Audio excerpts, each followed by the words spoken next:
છે દયારામ. દયારામ એટલે આપણે જાણીએ છીએ કે દયારામ પ્રાચીન સમયકાળના થઈ ગયેલા છે. દયારામે મોટા ભાગે ગરબીની રચનાઓ કરી છે. ગરબી એટલે એવું જે લય, એવા સંગીત, એવા તાલ સાથે, એવો લય સાથે ગાઈ શકાય એવી રચનાઓ કરી છે. એને ગરબી તરીકે ઓળખાય છે. સાહિત્ય સ્વરૂપની દ્રષ્ટિએ એને ગરબી અને એક પદ તરીકે પણ કહેવામાં આવે છે. પદ અથવા ગરબીનું આ સાહિત્ય સ્વરૂપ તરીકે એને ઓળખાય છે. એટલે શ્યામરંગ સમિતિ, આપણે જે હેતુલક્ષી પ્રશ્નો આવે એમાં શ્યામરંગ સમિતિનું કાવ્ય સાહિત્ય પ્રકાર જણાવો તો એમાં આપણે ગરબી અથવા પદ બંનેમાંથી કોઈ પણ એક વસ્તુ ચાલશે. તો દયારામ છે એ મોટા ભાગે ગરબીની રચના કરનાર છે. દયારામની આપણે વાત કરીએ, અહીંયા આના જે કવિ છે દયારામ, એનો જન્મ ઈસવીસન 1777માં થયો હતો અને અવસાન 1852માં થયું હતું. દયારામ છે એ નર્મદા કાંઠે આવેલ ચામોદ ગામમાં એનો જન્મ થયો હતો અને એમણે 3 વાર ભારતના તીર્થધામોની યાત્રા કરી હતી. વૈષ્ણવ સંપ્રદાયની ઘણી રચનાઓ કરી હતી. પોતે વૈષ્ણવ સંપ્રદાયના એક ભક્ત તરીકે અને એક વૈષ્ણવ તરીકે રચના કરતા હોવાથી આવી જે યાત્રાધામમાં યાત્રાઓ કરવાથી એમનું મન છે એ વૈષ્ણવ એટલે કે કૃષ્ણ ભક્તિ પ્રત્યે વધારે આતુર અને એને જે રચનાઓ કરી છે એમાં પણ વૈષ્ણવ સંપ્રદાયની વધારે રચનાઓ કરી છે.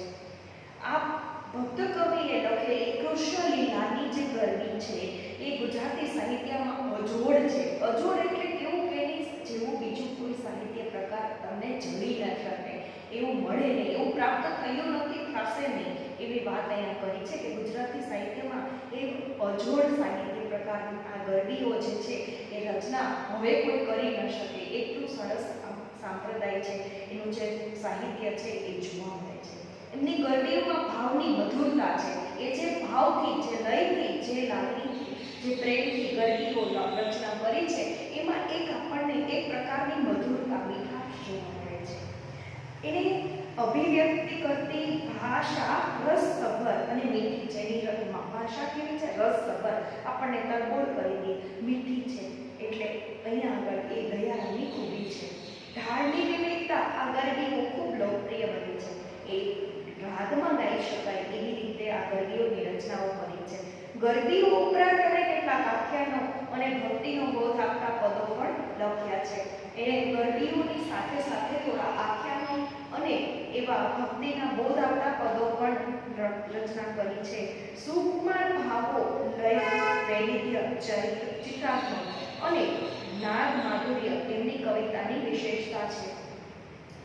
જિંદગીભર અપરિણિત રહેલ આ કવિએ પોતાનું સમગ્ર જીવન કૃષ્ણ ભક્તિમાં સમર્પી દીધું હતું.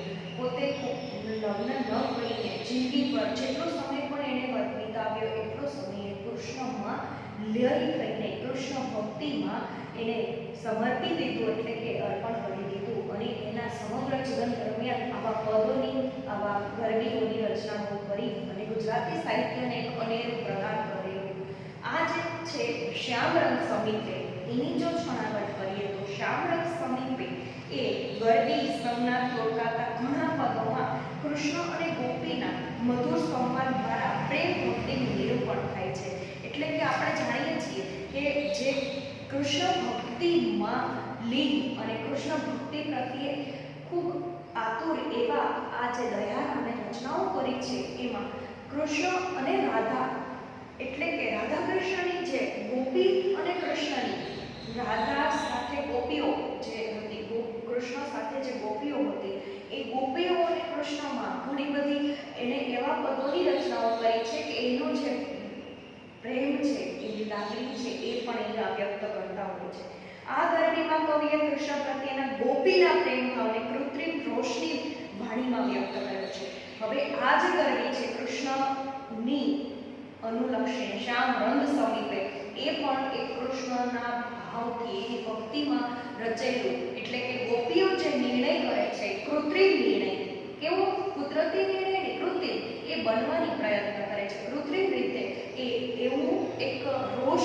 થાય છે. રોષ એટલે કેવું એક એના પ્રત્યે એક એવો પ્રત્યારોપણ કરે છે કે આ વસ્તુ અમારે વધારે પડતું અને હવે પછીથી ગ્રહણ કરવું નથી. પણ ગોપીનું મન કૃષ્ણમય હોવાથી તેને કાળા રંગની વસ્તુમાં કૃષ્ણ દેખાય છે.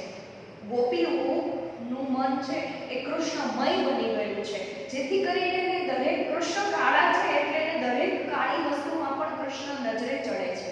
એટલે એ ગોપીઓ કાળા રંગનો, શ્યામ રંગનો ત્યાગ કરવાની એક સંકલ્પ કરે છે અને આ સંકલ્પ છે એ લાંબો સમય ટકી શકતો નથી, જેથી કરીને એ એવું બયાન પણ તરત આપે છે કે તુરંત જ કૃષ્ણ સાથેના પ્રેમ ભાવને છોડવા એનું મન તૈયાર થતું નથી. કાવ્યના અંતમાં પ્રગટ થતા ચાતુર્યથી કાવ્યમાં ચોટ સધાય છે. કાવ્યનો જે અંત છે એ દયારામ પોતે એને એવી રીતે દયાના પ્રીતમ તરીકે ઓળખીને એક ચોટધાર એનો અંત આપ્યો છે કે કૃષ્ણ જે છે એ ગોપીઓની સાથે રોષ, ગોપીઓ ભલે કૃષ્ણ ઉપર ઠાલવે છે પરંતુ તે લાંબો સમય ટકી શકતો નથી અને સ્નેહભાર એને લીધે વધારે ને વધારે વધે છે. અને આમ શ્યામ રસ સમીપે જે પદ છે એ દયારામે કૃષ્ણમય બનેલી ગોપીઓની પ્રેમ ભક્તિને જે વાચા આપી છે તે આ કાવ્યમાં રજૂ કરી છે. અને દયારામે જે ગોપી પણ કૃષ્ણથી નારાજ થાય છે અને એ પદમાં કૃષ્ણ પ્રત્યે રોષ પ્રગટ કરે છે, એ ગોપીની અહીંયા જે વસ્તુ કાળી હોય તે વસ્તુનો, તે દરેક વસ્તુનો ત્યાગ કરવાનો સંકલ્પ કરે છે. એમાં કૃષ્ણ જે શ્યામ વસ્તુ છે એમાં કૃષ્ણ એને દેખાય છે એટલે શ્યામ વર્ણના કૃષ્ણનો પણ અહીંયા સમાવેશ થઈ જાય છે. ગોપીઓનું મન જાણે છે કે તે આ સંકલ્પ લાંબો સમય ટકવાનો નથી, કારણ કે તેનું મન છે એ કૃષ્ણ પ્રત્યેનું અને પ્રેમ છોડવા શી રીતે રાજી થાય. કૃષ્ણને છોડવા તો કોઈ વાર આ શક્ય બનવાનું જ નથી અને એ ગોપીઓ કૃષ્ણને છોડવા તૈયાર થવાની જ નથી. છતાં પણ અહીંયા આ શ્યામ રંગ સમીપે કાવ્યની રચના ગોપીઓની જે થોડો રોષ ઠાલવવાની વાત છે એ અહીંયા દયારામે આપણી સમક્ષ મૂક્યું છે. એટલે આ પદનું અંત જે છે, ગોપીઓનું મન જે છે એ સ્વીકારીને કૃષ્ણ પ્રત્યેનો રોષ લાંબો સમય ટકી ન શકે એ વાત અહીંયા તેનો સહજ ભાવ, સ્નેહ ભાવ છે એ અહીંયા વધવાની વાત છે કે ઉલટાનો સ્નેહ વધે છે. જ્યારે પતિ પત્ની વચ્ચે પણ ઝઘડા થતા હોય લાંબો સમય, આપણે તો એમ કહીએ કે પતિ પત્નીઓ ઘણીવાર આવા ઝઘડાથી નારાજ થઈ જાય છે, ત્યારે પત્નીઓ એકબીજા, પતિ પત્નીઓ એકબીજા સામે જોતા પણ નથી. તો એવી જ વસ્તુ અહીંયા ગોપીઓ છે એ કૃષ્ણ પ્રત્યે નારાજ થાય છે ત્યારે એને કહી શકાય કે આ કૃષ્ણ પ્રત્યે રોષ ઠાલવે છે. કૃષ્ણ ભગવાન છે નટખટ તરીકે ઓળખાય છે, નટખટ કાઢતો. તો એ કેવું કપટીના સ્વરૂપમાં ક્યારેક ક્યારેક વર્ણન કરે છે. આનો નટખટ હતો, કપટી પણ હતો. કેવું તો કે માખણ પણ ચોરીને લઈ આવતો. કેવું કપટ કરતો, એ માખણ પણ ચોરી લઈ આવતો. એટલે અહીંયા કાવ્યના શરૂઆતમાં જ લેખક કહે છે શ્યામ રંગ સમીપે ન જવું.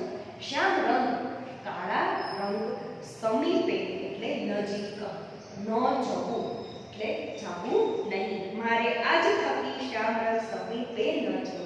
મારે આજ થકી એટલે હવે પછી કોઈ દિવસ શ્યામ એટલે કે કાળું, સમીપે એટલે નજીક, થકી એટલે થી.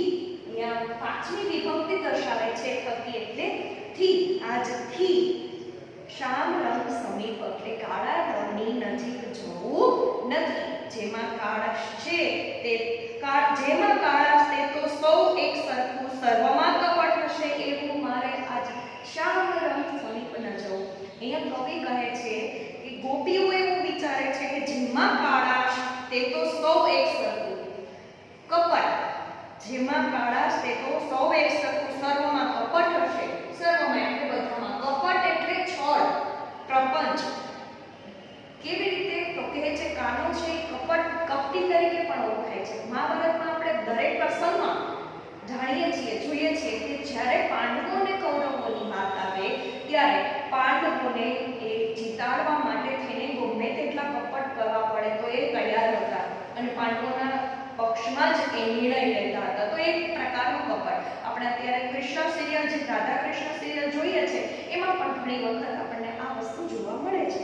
તો કપટ એટલે એવું સ્વરૂપ કે જે કાર્ય પોતે કરવા માટે જો અન્યાય નીતિની દ્રષ્ટિએ સાચું ન હોય છતાં એ સાચું કરી બતાવે છે, એ એનું કપટ. એટલે હવે બને છે કેવું કે રાધાની સાથે ગોપીઓ જે છે એ પણ કૃષ્ણમય બની ગઈ છે. રાધા તો કાનાને ચાહે છે, રાધા તો કૃષ્ણની એક કહેવાય કે એને પોતે રાધા કૃષ્ણમય બની ગઈ હતી, એટલે એ બંનેની જોડી અજોડ છે, જો કોઈ દિવસ એ તૂટે નહીં. પણ એની છે સાથે ગોપીઓ, જ્યારે નાના નાના કૃષ્ણ ભગવાનની સાથે ગોપીઓની વર્ણન આપણે આ જોઈએ છીએ, ત્યારે ગોપીઓ છે એ પણ પોતે કૃષ્ણની લીલામાં અને કૃષ્ણના પ્રેમમાં એટલી બધી આતુરતાથી એની રાહ જોતી હોય. કૃષ્ણની દરેક બાબતમાં એક સવારથી લઈને રાત સુધીમાં એનું રાત્રે પણ કદાચ એની આંખ બંધ થાય ત્યારે પલવાર પણ એને ચૂકી ન શકે એવા એ કૃષ્ણમય દરેક ગોપીઓ થઈ ગઈ છે. ત્યારે કૃષ્ણ કપટ છે એવું વર્ણન શું કરે છે કે જ્યારે જ્યારે ગોપીઓની સાથે કૃષ્ણ ભગવાન કાંઈક એવી છળ કરે છે ત્યારે કૃષ્ણને છોડી દેવા સુધીની વાત ગોપીઓ કરી દે છે. પરંતુ એ છોડવા માટેનો નિર્ણય પણ ક્ષણ માટેનો જ હોય, કારણ કે કૃષ્ણ ભગવાનને છોડવા માટે ગોપીઓ તૈયાર ન હોય, કારણ કે દરેક કાળી વસ્તુમાં કૃષ્ણ ભગવાન જેમ નજરે ચડે કે કૃષ્ણ કાળા છે તો દરેક વસ્તુ કાળી છે, એમાં પણ એને કૃષ્ણ ભગવાન જ દેખાય છે. તો કાળા રંગની નજરે પણ નથી થવું, એ વસ્તુ અહીંયા આગળ દયારામે આપણને સમજાવી છે કે શ્યામ રંગ સમીપ નથી જવું, શ્યામ રંગ એટલે કે કાળા રંગની નજીક પણ નથી જવું. મારે આજે શ્યામ રંગ નજીક નથી જવું, જેમાં કાળા તે તો સૌ એક સરખું, જે વસ્તુ કાળી છે એ બધી જ એક સરખી છે, અને જે સર્વમાં કપટ હશે, સર્વમાં એટલે બધામાં કપટ એટલે કે છળ હશે, કેમ કે કાનો પણ આવું જ કપટ કરતો હતો. એટલે કસ્તુરી કેરી બિંદી તો કરું નહીં. કસ્તુરી, અહીંયા કસ્તુરી એટલે આ શબ્દ છે એ શબ્દ સમૂહ માટેનો એક શબ્દ છે. કસ્તુરી એટલે તમને ખબર હશે કે અમુક એવા હરણા જે છે, હરણની જે ટોળી છે, હરણની જે જાત છે, અમુક જાતના હરણમાં હરણની જે ડૂટી હોય એની અંદરથી એક સુગંધી પદાર્થ હોય એ નીકળતો હોય, એટલે એ જે સુગંધી પદાર્થ છે એ પણ એક શ્યામ વર્ણ હોય છે. તો કહે છે કે કસ્તુરી કેરી બિંદી તો નહીં કરું. તો આ જે કસ્તુરી કેરી બિંદી નહીં કરું, જેથી કરીને એ કાળી છે. શું કામ નહીં કરું? કાળી, જે કાળી છે, સર્વમાં કપટ હશે એવું. કસ્તુરી કેરી બિંદી તો નહીં કરું, એટલે એ ગોપીઓ જ કાળા રંગને નજીક પણ નથી જવા માંગતી, અને એ કાળા રંગની જે વસ્તુઓ છે એ ધારણ કરવા નથી માંગતી. તો કસ્તુરી આવે પહેલો શબ્દ. કસ્તુરી જે છે એ ખરેખર આ એક અમુક જાતના હરણની ડૂટીમાંથી જે ગળતો એક સુગંધી પ્રકારનો પદાર્થ છે, એટલે એને કસ્તુરી કહેવામાં આવે છે. એ પણ થોડું શ્યામ રંગનો હોય, એટલે કહે છે શ્યામ રંગની એ જે બિંદી છે એ પણ હું ગ્રહણ નહીં કરું. કાજળના આંખમાં આંજવું. કાજળ એટલે જે આંજણ, કાજળ આપણે જે આંખમાં આંજણ આંજીએ છીએ એ પણ કાળું હોય છે. તો કે આજથી હવે મારે કાજળ પણ આંજવું નથી, અંજાવું નથી, એટલે કે આંજાવું એટલે કે આંજવું નથી. કોકિલાનો શબ્દ હું સુનું નહીં કાને. કોકિલા, કોકિલા એટલે કોયલ. અહીંયા આગળ તમે આ શબ્દ જોતા રહો. બિંદી એટલે નાનો ચાંદલો, કાજળ એટલે આંચળ, કોકિલા એટલે કોયલ. કોયલનો શબ્દ હું સુનું નહીં. શું કામ? તો કે કોયલ છે એ કાળી છે, અને ગોપીઓએ દરેક ગોપીઓએ નક્કી કર્યું છે કે શ્યામ રંગ સમીપ આપણે જવું નથી, એટલે કોકિલાને જે અવાજ છે એ પણ સાંભળવો નથી. જોવામાં કેટલી હૃદયથી જે એવી પ્રેમ ભાવ છે એ નિષ્કર્ષ કરતા દયારામ કહે છે કે ગોપીઓ આ વસ્તુ પણ છોડવા તૈયાર છે. કાગવાણી શકુનમાં ન લાવું. કાગવાણી કહેવાય છે કે કાગ એટલે કાગડો.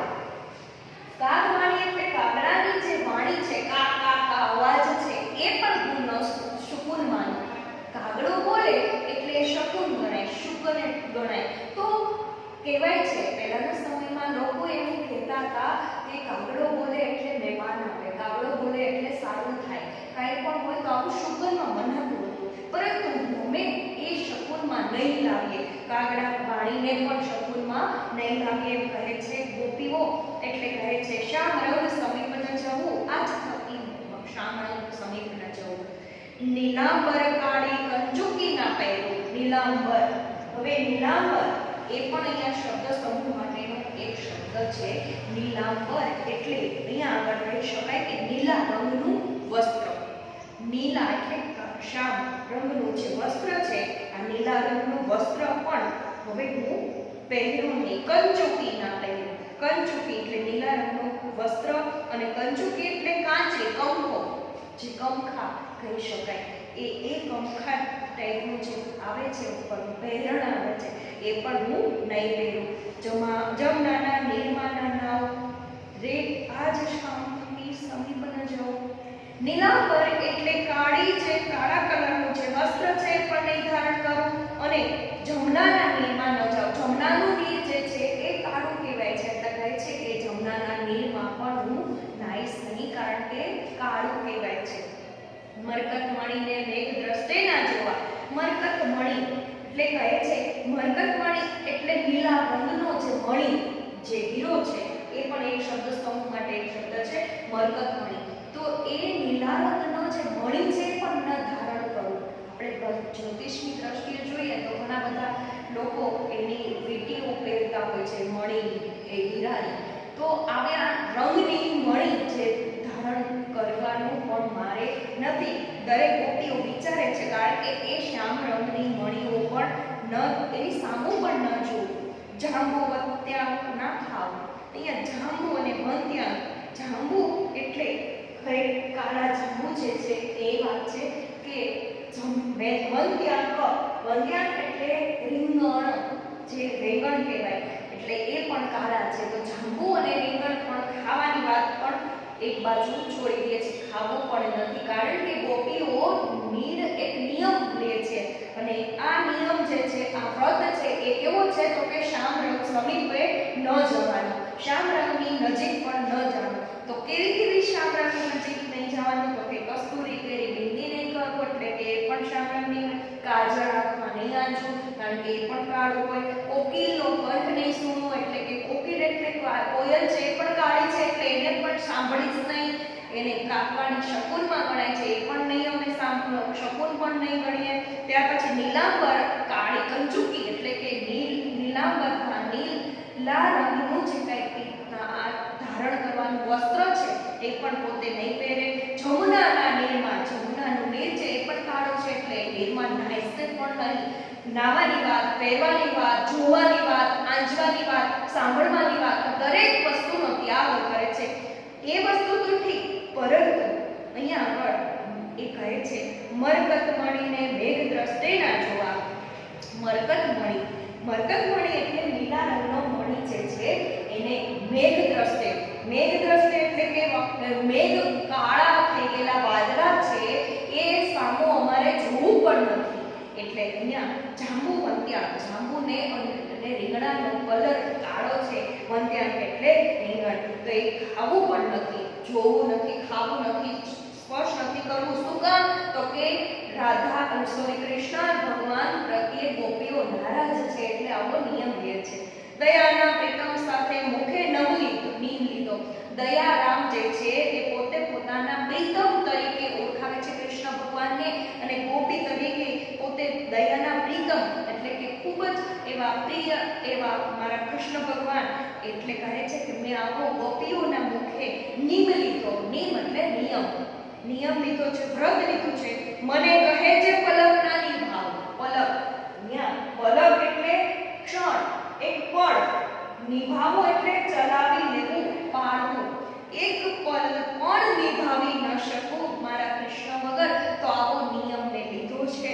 એ સાવ આપણને એમ કહેવાય કે એક થોડું ક્ષુલક લાગે છે કે કોઈ વસ્તુ વગર જ્યારે કૃષ્ણમય બની ગયેલી ગોપીઓ છે એ વિચારવાની વાત તો એક બાજુ એક અનુસરણ ક્યાંથી કરી શકે. કૃષ્ણ સાથે પોતે જે સમય વિતાવે છે એના લીધે કૃષ્ણની એ થોડી નારાજ થયેલી ગોપીઓનો આ નિયમ છે એ પલવાર પણ ટકવાનો નથી. એ વસ્તુ અહીંયા આપણને દયારામ કહે છે અને ખૂબ સરસ રીતે એવું આ શ્યામરસ સંગીત એ કાવ્ય અહીંયા આપણે પૂરું કરીએ છીએ. આ કાવ્ય જે છે તે સાહિત્ય પ્રકારની દ્રષ્ટિએ આપણે જોયું પદ અથવા ગરબી કાવ્ય છે અને એને દયારામ એનો જન્મ આપણે એને કવિ પરિચય એના પ્રકાર કાવ્ય જોયું. હવે પછી તમને આના સ્વાધ્યાયમાંથી પ્રશ્ન જવાબ આપો ત્યારે લખી દેજો જેથી કરીને આપણે પરીક્ષામાં મૂકીશું.